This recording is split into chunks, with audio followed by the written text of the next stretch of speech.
বিসমিল্লাহির রহমানির রহিম। আসসালামু আলাইকুম রহমতুল্লাহ। আজকে আমরা আলোচনা করব ত্রিকোণমিতি অধ্যায় থেকে যশোর বোর্ডের 2023-এ দুইটা সৃজনশীল প্রশ্ন এসেছিল। একটা ছিল প্রশ্নের ক্রম অনুযায়ী 7 নম্বরে।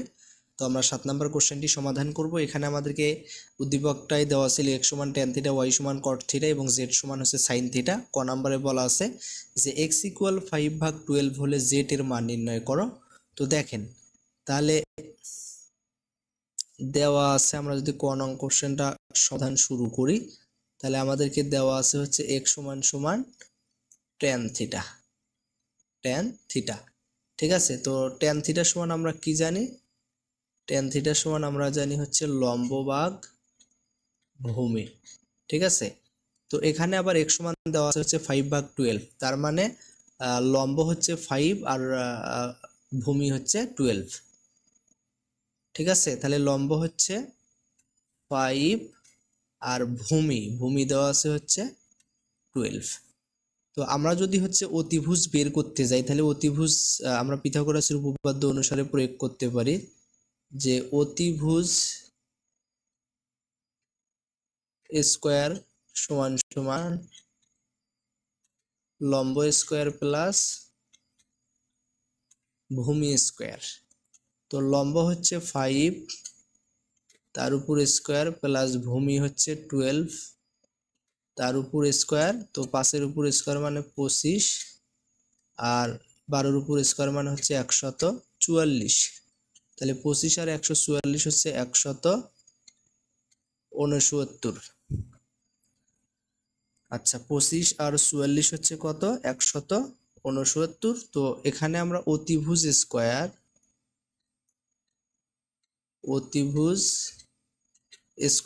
সমান পাইলাম হচ্ছে 169। তাহলে অতিভুজ সমান কি হবে?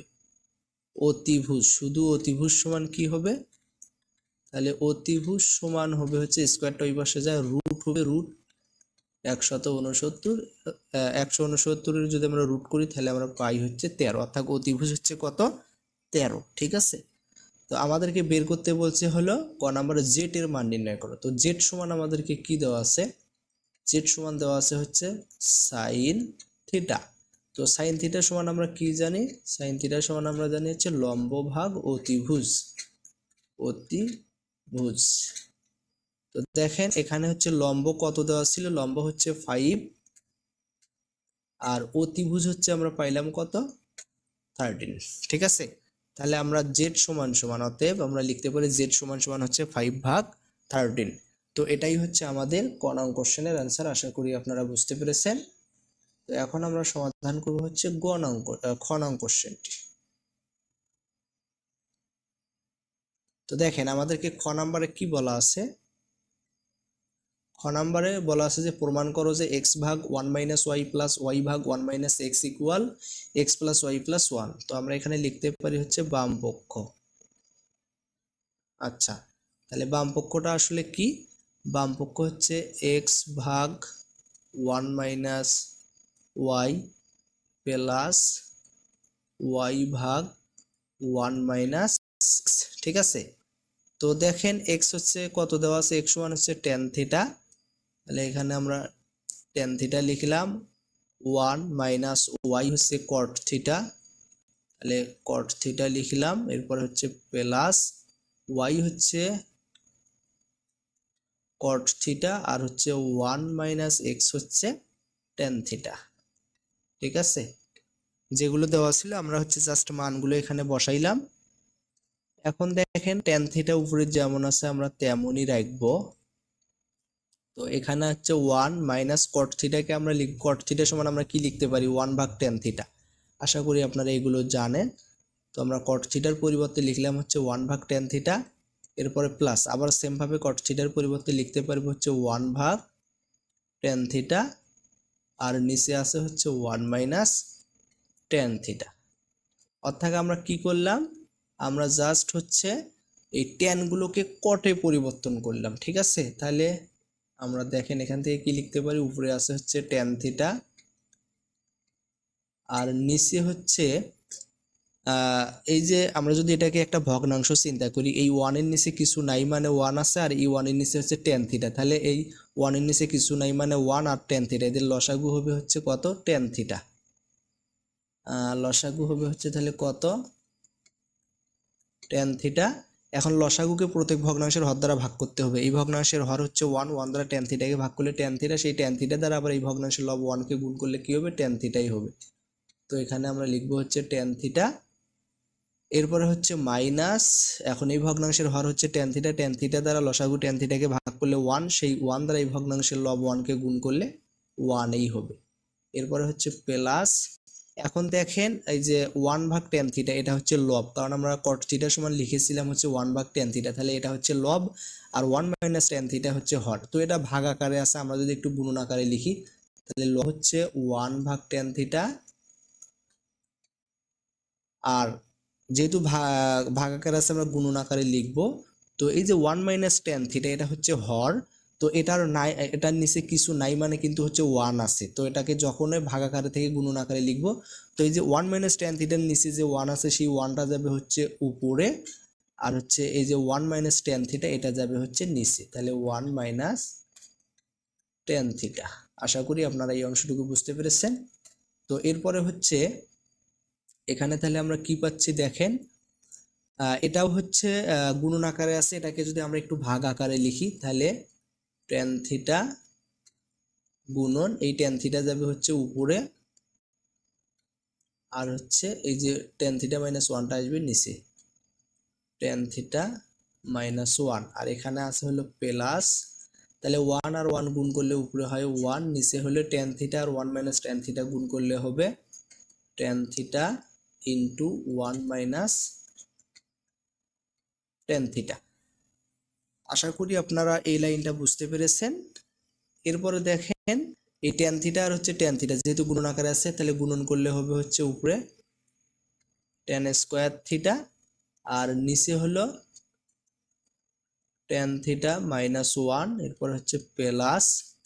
তো এখানে হচ্ছে আমরা একটা কাজ করব, সেটা হলো আমরা এখানে হচ্ছে মাইনাস নিব, অর্থাৎ এখানে প্লাস আছে, আমরা যদি এটাকে লব এবং হরকে যদি মাইনাস দ্বারা গুণ করি তাহলে এখানে কি হবে, প্লাসের জায়গায় এখানে মাইনাস হয়ে যাবে, তাহলে উপরে হচ্ছে 1, তাহলে tan থিটা এখানে যেমন আছে তেমনই থাকবে, আর এখানে যে হচ্ছে tan থিটার সামনে মাইনাস আর 1 এর সামনে প্লাস, তো এক্ষেত্রে কি হয়ে যাবে, tan থিটার সামনে প্লাস হয়ে যাবে আর 1 এর সামনে মাইনাস হয়ে যাবে, তাহলে এখানে আমরা লিখব হচ্ছে tan থিটা মাইনাস 1। ঠিক আছে, তো এখন হচ্ছে দেখেন আমরা যদি একটু নিচের দিকে লিখি, এখন হচ্ছে এই যে tan স্কয়ার থিটা ভাগ tan থিটা মাইনাস 1, আর এখানে হচ্ছে 1 ভাগ tan theta into tan theta minus 1, এটা একটা ভগ্নাংশ, এটা একটা ভগ্নাংশ, তো এই মাঝখানে আছে বিয়োগ চিহ্ন। তো বিয়োগের ক্ষেত্রে আমাদেরকে কি করতে হবে, বিয়োগফল নির্ণয় করতে গেলে ভগ্নাংশগুলো আগে লসাগু নির্ণয় করতে হবে, যেহেতু হরগুলো সমান নয়, হরগুলো সমান করার জন্য আমাদেরকে লসাগু নির্ণয় করতে হবে। তো tan থিটা মাইনাস 1 আর হচ্ছে tan theta into tan theta minus 1, এদের লসাগু আসলে কত হবে, লসাগু হবে হচ্ছে tan theta into tan theta minus 1। ঠিক আছে, এখন লসাগুকে প্রত্যেক ভগ্নাংশের হর দ্বারা ভাগ করতে হবে, এই tan থিটা মাইনাস 1 দ্বারা ভাগ করলে এখানে থাকে tan থিটা, সেই tan থিটা দ্বারা এই tan স্কয়ার থিটাকে গুণ করলে হবে tan কিউব থিটা, আর এখানে মাইনাস, এখন এই ভগ্নাংশের হর হচ্ছে tan theta into tan theta minus 1, সেটা দ্বারা লসাগু tan theta into tan theta minus 1 কে ভাগ করলে হয় 1, সেই 1 দ্বারা এই 1 কে গুণ করলে হবে 1। ঠিক আছে, তো উপরে হচ্ছে tan কিউব থিটা মাইনাস 1, এটাকে আমরা tanটাকে যদি ধরি a আর 1টাকে যদি ধরি b, তাহলে এখানে a কিউব মাইনাস b কিউবের সূত্র প্রয়োগ করতে পারি, অর্থাৎ 1 এর উপর কিউব দিলে 1 হবে, আর এমনিতে 1 লিখলে 1 হয়, তাই না, তো এটার উপর আমরা কিউব দিতে পারি, তো a কিউব মাইনাস b কিউবের যদি সূত্র প্রয়োগ করি তাহলে আমরা লিখতে পারি হচ্ছে a মাইনাস b ইন্টু, অর্থাৎ tan theta minus 1 into a minus b into square, a হলো tan থিটা, তাহলে square a minus b into square plus ab, a হলো tan থিটা, b হলো 1, তো 1 tan থিটার সাথে 1 গুণ করলে tan থিটাই হবে, তাহলে square plus ab plus b square, b হলো 1, তার উপর স্কোয়ার দিলেও হবে না দিলেও হবে, আর নিচে আছে হলো কত tan theta into tan theta minus 1। ঠিক আছে, তো দেখেন আমরা এখান থেকে তাহলে কি লিখতে পারি, এখান থেকে হচ্ছে এই যে নিচে tan থিটা মাইনাস 1 আর উপরে হচ্ছে tan থিটা মাইনাস 1 বাদ যায়, তাহলে উপরে থাকে হচ্ছে tan square theta plus tan theta plus 1 আর নিচে হচ্ছে tan থিটা। ঠিক আছে, এখন হলো এই যে tan থিটা আর tan স্কয়ার থিটার নিচেও আছে, tan থিটার নিচেও আছে আর 1 এর নিচেও আছে, আমরা তো তিনটার নিচেই দিয়ে দেব। তাহলে এখানে হবে হচ্ছে tan স্কয়ার থিটা ভাগ tan theta plus tan theta ভাগ tan থিটা প্লাস 1 ভাগ tan থিটা। ঠিক আছে, tan স্কয়ার থিটাকে tan থিটা ভাগ দ্বারা ভাগ করলে হবে tan theta plus tan থিটাকে tan theta ভাগ দ্বারা ভাগ করলে হবে 1 প্লাস 1 ভাগ cot থিটা সমান আমরা লিখতে পারি 1 ভাগ cot থিটা সমান আমরা লিখতে পারি 1 ভাগ tan থিটা সমান আমরা লিখতে পারি হচ্ছে cot থিটা। ঠিক আছে, তো আমরা হচ্ছে tan theta plus cot theta plus 1 এটা আমরা পাইলাম, tan theta plus cot theta plus 1 এটা হচ্ছে আমরা কিন্তু পেয়ে গেলাম, তাই না? তো এখন হচ্ছে আমাদের দেখেন আমাদের হচ্ছে ডান পক্ষটা কি ছিল, x plus y plus z. ঠিক আছে, তো দেখেন আমরা যদি এখানে x এর মান হচ্ছে tan থিটা, y এর মান হচ্ছে cot থিটা প্লাস 1, তাহলে আমরা এখন লিখব হচ্ছে ডান পক্ষ। এখানে যদি আমরা একটু দেখাই যে ডান পক্ষ সমান সমান হচ্ছে x প্লাস ওয়াই প্লাস 1, তাহলে x এর মান হচ্ছে দেওয়া আছে কত, দেখেন x এর মান হচ্ছে tan থিটা, y এর মান হচ্ছে cot থিটা, তাহলে x এর মান হচ্ছে tan থিটা প্লাস y এর মান হচ্ছে cot থিটা আর এখানে আছে হলো প্লাস 1। তো x প্লাস ওয়াই প্লাস 1 এর মান হচ্ছে tan theta plus cot theta plus 1 আর এখানেও আমরা হচ্ছে বাম পক্ষ যেটা দেওয়া ছিল সেটা সমানও আমরা পাইলাম হচ্ছে tan theta plus cot theta plus 1। তাহলে আমরা এখন লিখতে পারবো যে বাম পক্ষ সমান সমান ডান পক্ষ দেখানো হইল।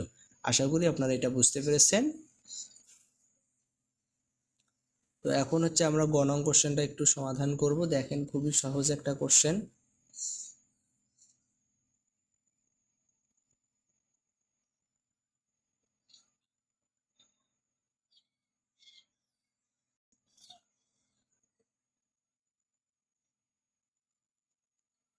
তো দেখেন আমরা যদি গ নং কোশ্চেনটা সমাধান করি তাহলে আমাদেরকে বলছে যে দেখাও যে x plus Z whole square minus x minus Z whole square equal 4 root over x square minus Z square.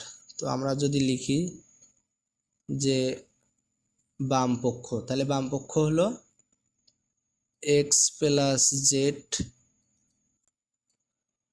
Whole square minus x minus Z whole square. ঠিক আছে, তো এখন দেখেন আমরা যদি x plus Z whole square minus x minus Z whole স্কোয়ারটাকে একটা অনুসিদ্ধান্ত প্রয়োগ করতে পারি, সেটা হচ্ছে a plus B whole square minus A minus B whole square, অর্থাৎ 4ab সমান আমরা কি জানি যে a plus B whole square minus A minus B whole square. তাই এখানে আমরা লিখতে পারি 4a হলো x, b হলো z, 4xz। ঠিক আছে, এটা লিখতে পারি। তো 4 এরপরে আমরা হচ্ছে x এর মান এখানে কি দেওয়া আছে tan থিটা, তো এখানে রুট দেওয়ার কারণে আমরা যদি হলো tan স্কোয়ার থিটা দেই তাহলে স্কোয়ার রুট কাটাকাটি গেলে x এর মান যে tan থিটা সেটাই হয়। সেম ভাবে z এর মান হচ্ছে এখানে দেওয়া আছে কত sin থিটা, তো এটাকে যদি আমরা sin স্কোয়ার থিটা লিখি তাহলে স্কোয়ার রুট কাটাকাটি গেলে sin থিটা থাকে, অর্থাৎ x এর মান হয় তখন tan থিটা, z এর মান হয় sin থিটা। তো এখানে আমাদের রুটটা দেওয়ার পিছনে কারণ হচ্ছে আমাদের যে ডান পক্ষ দেওয়া আছে ডান পক্ষের ভিতরে একটা রুট আছে, তাই না? তার কারণে আমরা এখানে রুটটা নিয়েছি। তো এখন দেখেন হচ্ছে 4টা আমরা এখানে রাখলাম, tan স্কোয়ার থিটা যেমন আছে এটা তেমনই থাকবে, আর sin স্কোয়ার থিটা সমান সমান আমরা লিখতে পারি হচ্ছে 1 minus cos square theta, cos square theta এটা আমরা লিখতে পারি। ঠিক আছে, এটা হলো cos square theta, cos square theta. ঠিক আছে, তো দেখেন আমরা যদি এখানে একটু দেখাই তাহলে 4 রুট, তাহলে আমরা যদি এখন এই tan স্কোয়ার থিটা দ্বারা এই যে 1 মাইনাস cos স্কোয়ার থিটাকে গুণ করি তাহলে 1 এর সাথে গুণ করলে হবে tan square theta minus tan square theta দ্বারা কজ স্কোয়ার থিটাকে গুণ করলে হবে tan square theta cos square theta, cos square theta. ঠিক আছে, এইটা হয়। এখন তাহলে 4 রুট, তাহলে টেন স্কোয়ার থিটাটা যেমন আছে তেমনই থাকবে, মাইনাস টেন সমান সমান আমরা কি জানি সাইন বাই কস, তাহলে টেন স্কোয়ার থিটা সমান হবে সাইন স্কোয়ার থিটা ভাগ কজ স্কোয়ার থিটা, আর এখানে আছে হলো কজ স্কোয়ার থিটা। ঠিক আছে, তো এখন এই কজ স্কোয়ার থিটা বাদ যায়, তাহলে এখান থেকে আমরা পাই হচ্ছে tan square theta minus sine square theta. ঠিক আছে, তো তাহলে 4 রুট টেন সমান আমরা কি ধরেছিলাম, টেন দেওয়া আছে হলো এক্স, তাহলে এখানে হবে এক্স এর উপর স্কোয়ার মাইনাস সাইন হলো কি, সাইন হলো জেড, তাহলে জেড এর উপর স্কোয়ার। তাহলে আমাদেরকে কিন্তু ডান পক্ষ কি দেখাইতে বলছিল, যে দেখাও যে X plus Z whole square minus x minus Z whole square equal 4 root X square minus Z square. তো আমরা কিন্তু সেটাই দেখালাম, 4 root X square minus Z square. আশা করি আমাদের যে গণন কোশ্চেনটা ছিল এটা আপনারা বুঝতে পেরেছেন। এটাই ছিল আজকের আলোচনা। পরবর্তী ভিডিওর আমন্ত্রণ জানিয়ে এখানেই শেষ করছি। আসসালামু আলাইকুম ওয়া রাহমাতুল্লাহ।